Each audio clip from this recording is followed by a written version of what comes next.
You know, like I don't think, most people in the universe haven't experienced what it will be like with Jackson, because there's not many times that you can say you have the number one, number two player in the country in his class. And what's crazy is the amount of traffic that's come through so far, and he's a 10th grader, like it's not really, you would say even gotten started yet. So it's a little bit unique, but it's pretty cool.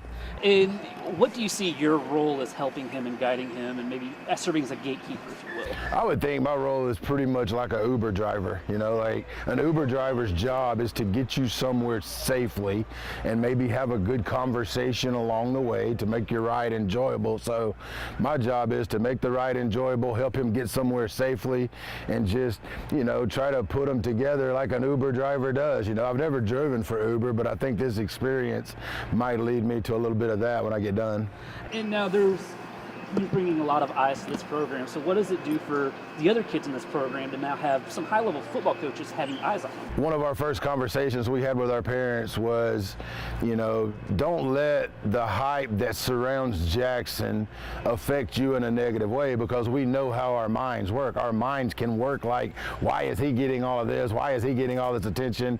Scratch that thought and replace that thought with, man, I am grateful that Jackson Cantwell is on our team, because what Jackson's going to do is bring a lot more eyes to everybody else on our team. Ray Lewis was not recruited to go to Miami. Ray Lewis was seen because Jimmy Johnson showed up to recruit another kid, and he stood out that night. So, it's great for our program. It's great for our kids. There'll be other kids get chances because of it. Where has he improved the most on the football field? Because I know there's some techniques he had to learn. Yeah, just technically he's improved loads. He came in as a 9th grader not knowing a whole lot about offensive line play. I mean, in 8th grade he played tight end and defensive end, and we moved him to left tackle, so he's had to learn so much. But he's so intelligent. He works so hard. He does so much digging on his own. Like, he wants to be great. So just the technical side of football, in 12 months he's grown exponentially.